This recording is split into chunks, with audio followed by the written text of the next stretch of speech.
especially if it's based on on-time production. So there doesn't seem to be any feasible way to inspect them. Any one of them could have a nuclear weapon in it, be put together in some New York hotel room. And it goes on with threats like this. I mean, if you're going to try to create a world where people want to destroy you, they got a lot of ways of doing it. And if a terrorist attack takes place, I think all bets are off. This is a very frightened country anyway, and if anything happens, it could go berserk. Do you consider I don't. tax resistance by Americans to be an appropriate means of expressing dissent and possibly affecting transformation in the government? Well, I mean, I was a tax resistor myself for a long time. And in fact, I tried to organize national tax resistance back in 1965 with a couple of friends. We really tried hard, didn't get very far. And I myself kept at it for about 10 years until I realized it's just not an effective tactic at that point. These are tactical questions. You have to try to judge, is it going to reach people? If you carry out any form of civil disobedience, whether it's tax resistance or something else, you have to ask, what are the likely consequences? I mean, you're not making a pact with God. You're trying to have an effect, Say, well, what are the consequences going to be? Is it going to encourage other people to do something, say, because they'll see you're doing this? And right now, my own, I don't have any faith in my tactical judgment. Yours is better than mine, I'm sure. But if you want mine, it's that it's probably not an effective device now. Frankly, I think the most important thing now is to do something about the fact that this country is so terrified that an unscrupulous leader can impose lunatic ideas by a propaganda campaign that lead to real dangers. It seems to me that's what we ought to be dealing with. We ought to also be dealing with the fact that really critical and important things are just not reaching people, like what happened last October, say. Is of extraordinary importance, just one example. Unless that stuff is known to people, you're not going to be able to organize and have an effect. And that means breaking through media monopolies, information control, indoctrination, all sorts of things. Dealing with that seems to me a lot more important than things like tax resistance right now. But it's your guess. Thanks. I really appreciate your coming, and I hope to see you back in the area soon. But my question was very similar to hers, actually. But I wanted to know your opinion, given all the recent events of the past few years worldwide, the opposition to some of the decisions the Bush administration has made, the WTO violations.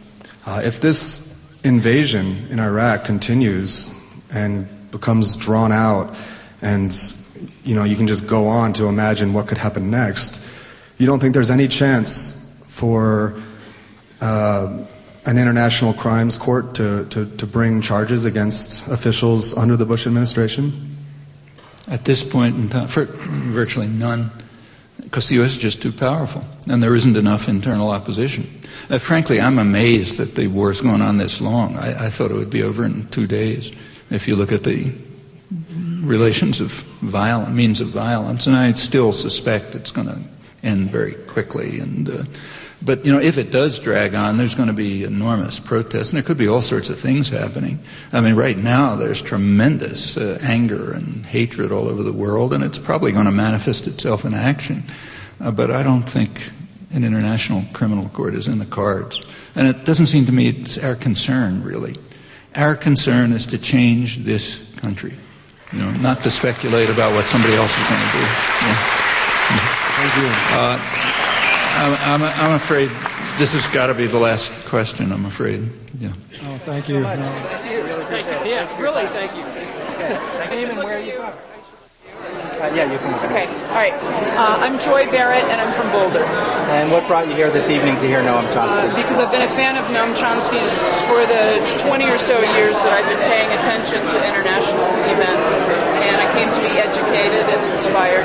And also, I take great comfort in being, in these troubled times, times surrounded by people who care about these issues. So it was a really good gathering in that sense. And what was the night for you information-wise? Was there anything in particular that surprised you or struck you about the evening? Again, or maybe we can add to that, information-wise or community-wise. Community-wise, I was pretty on top of the things that happened. I've worked with KGNU for a very long time. For most of it's 25 years. So there weren't a lot of surprises. Some of the facts that Professor Chomsky stated were new to me, and I can use them for ammunition in debates with people. And also some of the questions, the issues that came up in the questions, like U.S. government being so ludicrous as to decide that they would invade the Netherlands if the International Criminal Court ever tried to try someone from the U.S. That just shows the extent that these guys are out of touch with reality and will also go to great lengths to make sure that they consolidate power, that they maintain power. Issues that scared me the most are, Professor Chomsky reinforced my fears that I had back throughout the 80s and the 70s, but let go of a little bit in the 90s, that ultimately we may all end in nuclear annihilation. That is so real a threat. And so where to go with that is just to work even harder to try and keep that from happening.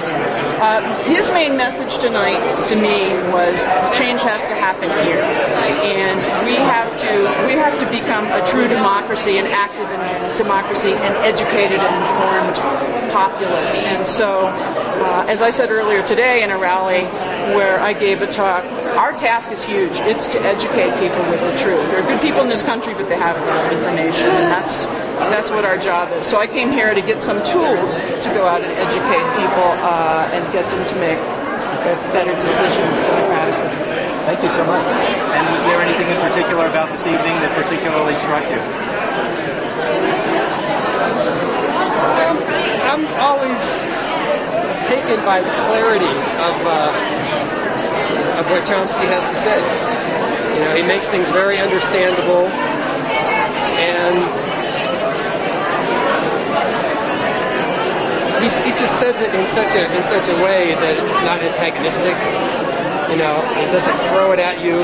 He just gives it to you in a way that you can digest it.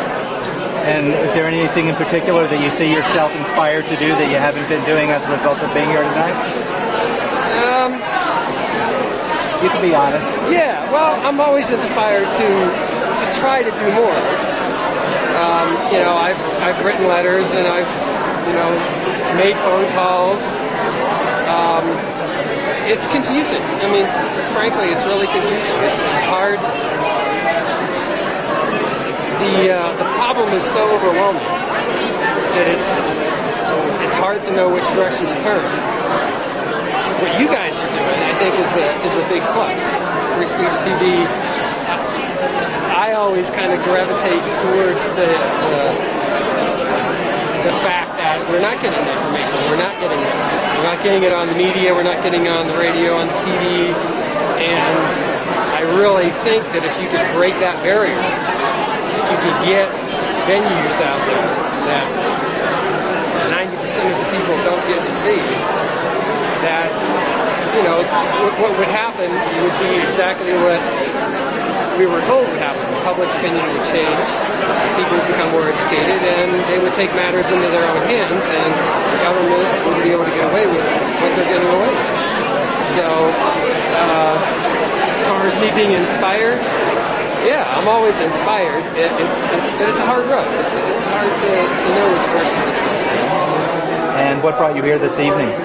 Tonight I came to see Noam Chomsky speak to citizens of Boulder because I think that he shares my ideals and values. And in this time, we've been at war for about 12 days now, and lately I've been feeling demoralized and sad, and I'm losing hope.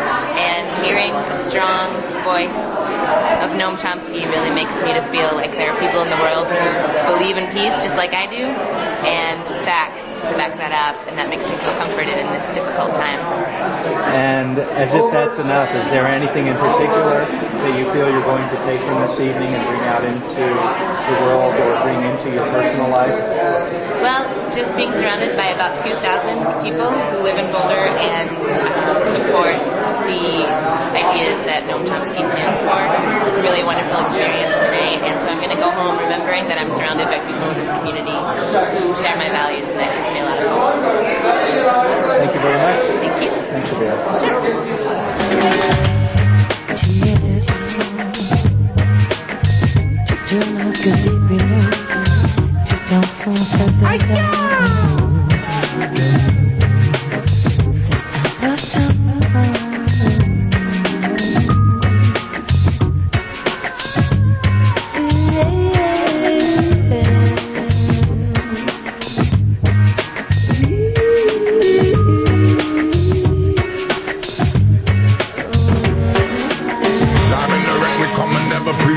With information that would never be reported. Disregard the mainstream, media distorted.